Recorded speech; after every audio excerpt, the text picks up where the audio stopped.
Sirah Isra Mi'raj Nabi Muhammad SAW. Usai sholat Isya dan beristirahat sejenak, Rasulullah SAW yang saat itu sedang berbaring di Masjidil Haram didatangi malaikat Jibril. Dada beliau dalam keadaan terbelah. Lalu hatiku dikeluarkan dan dicuci dengan air Zam-Zam. Kemudian dikembalikan ke tempatnya dan memenuhi dengan iman dan hikmah. Sabda beliau dalam riwayat Imam Bukhari dari Malik bin Syasa'ah. Setelah itu didatangkanlah buruk yang nantinya menjadi kendaraan beliau sewaktu Isra. Buruk tersebut artinya akar, kata dengan buruk yang artinya kilat. Didatangkanlah kepadaku buruk, yakni seekor tunggangan yang berwarna putih, tinggi, bahkan lebih tinggi daripada keledai dan lebih pendek daripada bigal. Ia meletakkan langkahnya sejauh pandangannya. Sabda Rasulullah SAW dari Imam Muslim dan Anas bin Malik. Setiba di Masjidil Aqsa, beliau sholat 2 rakaat, mengimani ruh para nabi. Usai sholat dan keluar dari Masjidil Aqsa, malaikat Jibril datang dan membawa 2 wadah minuman, yakni susu dan khamar. Rasulullah SAW pun memilih susu. Lalu Jibril pun berkata, sesungguhnya engkau telah memilih kesucian. Mi'raj pun dimulai. Rasulullah SAW naik buruk bersama Jibril hingga tiba di langit pertama. Mari kita simak beliau dalam hadis yang panjang, lanjutan dari hadis Sahih Bukhari dan Malik bin Syasa'ah. Lalu aku dibawa di atas punggung buruk dan Jibril pun berangkat bersamaku hingga aku sampai ke langit dunia dan kami pun minta dibukakan pintu. Sang pintu penjaga langit pun berkata, siapakah ini? Jibril. Siapakah yang bersamamu? Muhammad. Apakah dia telah diutus kepadanya? Jibril pun menjawab, ya, dia telah diutus kepadanya. Kemudian di sana aku bertemu dengan Nabi Adam alaihissalam. Beliau datang menyambutku dan mendoakan kebaikan untukku. Kemudian buruk tersebut naik bersama kami ke langit kedua. Jibril pun minta dibukakan pintu. Dan sang pintu penjaga langit pun berkata, siapakah ini? Jibril. Siapakah yang bersamamu? Muhammad. Apakah dia telah diutus kepadanya? Jibril pun menjawab, ya, dia telah diutus kepadanya. Lalu aku bertemu dengan 2 orang sepupuku, yakni Isa bin Maryam dan Yahya bin Zakaria. Mereka menyambutku dan mendoakan kebaikan untukku. Dan buruk tersebut naik bersama kami ke langit ketiga. Maka Jibril pun minta dibukakan pintu lagi. Dan di sanalah sang pintu penjaga langit pun berkata, siapakah ini? Jibril. Siapakah yang bersamamu? Muhammad. Apakah dia telah diutus kepadanya? Jibril pun menjawab, ya, dia telah diutus kepadanya. Lalu di sana aku pun bertemu dengan Nabi Yusuf alaihissalam.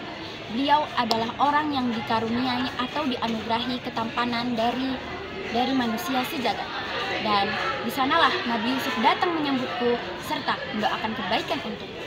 Lalu buruk tersebut naik bersama kami ke langit keempat. Dan di sanalah Jibril minta dibukakan pintu untuk kesekian kalinya. Lalu di sanalah sang pintu penjaga langit pun berkata, siapakah ini? Jibril. Siapakah yang bersamamu? Muhammad. Apakah dia telah diutus kepadanya? Ya, dia telah diutus kepadanya. Dan di sanalah aku bertemu dengan Nabi Idris alaihissalam. Lalu di sanalah Allah berfirman, dan kami telah mengangkatnya ke tempat yang tinggi. Lalu kami pun naik bersama buruk tersebut ke langit keempat. Kemudian buruk tersebut naik bersama kami ke langit keempat. Dan di sanalah Jibril minta dibukakan pintu untuk kesekian kali. Siapakah ini? Jibril. Siapakah yang bersamamu? Muhammad. Apakah dia telah diutus kepadanya? Ya, dia telah diutus kepadanya. Lalu di sana aku bertemu dengan Nabi Idris alaihissalam. Di sanalah Allah berfirman untuknya, dan kami telah mengangkatnya ke tempat yang tinggi. Lalu buruk tersebut naik bersama kami ke langit kelima. Dan di sanalah Jibril minta dibukakan pintu untuk kesekian kali. Siapakah ini? Jibril. Siapakah yang bersamamu? Muhammad. Apakah dia telah diutus kepadanya? Ya, dia telah diutus kepadanya. Lalu di sana aku bertemu dengan Nabi Musa alaihissalam. Di sana beliau datang menyambutku dan mendoakan kebaikan untukku. Kemudian buruk tersebut naik bersama kami ke langit kelima. Dan di sanalah Jibril minta dibukakan pintu untuk kesekian kalinya. Lalu dia bertanya, siapakah ini? Jibril. Siapakah yang bersamamu? Muhammad. Apakah dia telah diutus kepadanya? Ya, dia telah diutus kepadanya. Di sanalah aku bertemu dengan Nabi Harun alaihi salam. Beliau datang menyambutku dan mendoakan kebaikan untukku. Kemudian buruk tersebut naik bersama kami lagi ke langit ke-6. Dan di sanalah Jibril minta dibukakan pintu lagi. Dan sang penjaga langit pun berkata, "Siapakah ini?" Jibril, "Siapakah yang bersamamu?" Muhammad, "Apakah dia telah diutus kepadanya?" Ya, dia telah diutus kepadanya. Dan di sanalah aku bertemu dengan Nabi Musa alaihi salam. Dia datang menyambutku dan mendoakan kebaikan untukku. Selanjutnya kita naik ke langit ke-7. Di sana aku bertemu dengan sang pintu penjaga langit lagi. Jibril pun berkata, "Siapakah ini?" Jibril, "Siapakah yang bersamamu?" Muhammad, "Apakah dia telah diutus kepadanya?" Ya, dia telah diutus kepadanya. Dan di sanalah aku bertemu dengan Nabi Ibrahim alaihissalam. Beliau saat itu sedang duduk atau bersandar di Baitul Umar. Setiap harinya 70.000 malaikat masuk ke sana dan mereka pun tidak pernah kembali sesudahnya. Kemudian buruk tersebut pergi bersamaku ke Sidratul Muntaha yang lebar daun-daunnya seperti telinga gajah dan besar buah-buahnya seperti tempayan besar. Tatkala perintah Allah memenuhi Sidratul Muntaha berubah. Tidak ada seorang pun dari makhluk Allah yang bisa menjelaskan sifat-sifat Sidratul Muntaha karena saking indahnya. Maka Allah memberiku wahyu, yakni sholat 50 kali dalam sehari semalam. Kemudian aku turun dan bertemu Musa. Lalu ia bertanya, "Apa yang Rabbmu wajibkan terhadap umatmu?" Aku pun menjawab, "Sholat 50 kali." Musa pun berkata, "Kembalilah kepada Rabbmu, mintalah keringanan lagi. Karena sesungguhnya umatmu tidak akan mampu melakukan itu. Sesungguhnya aku telah menguji Bani Israel dan aku telah mengetahui bagaimana kenyataan mereka." Dan Rasulullah SAW pun menjawab, "Aku akan kembali kepada Rabb." Aku pun diberi keringanan, yaitu sebanyak sholatnya menjadi 5 kali. Lalu aku kembali kepada Musa alaihissalam dan aku bertanya kepadanya, "Allah telah memberikan keringanan kepadaku, yakni sholat 5 kali dalam sehari semalam." Musa mengatakan, "Sesungguhnya umatmu tidak akan mampu melakukan hal itu.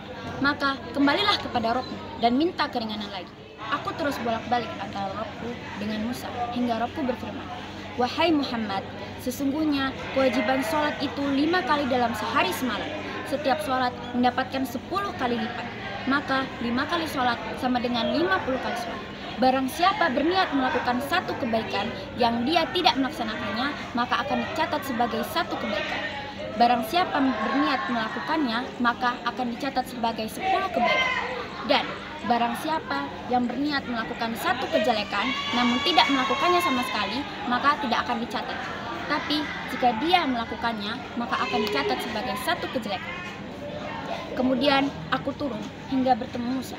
Lalu aku pun memberitahukan kepadanya. Maka Musa mengatakan, "Kembalilah kepada Rabbmu dan minta keringanan lagi." Lalu Rasulullah SAW pun menjawabnya, "Aku telah berulang kali kembali kepada Rabbku hingga aku merasa malu kepadanya."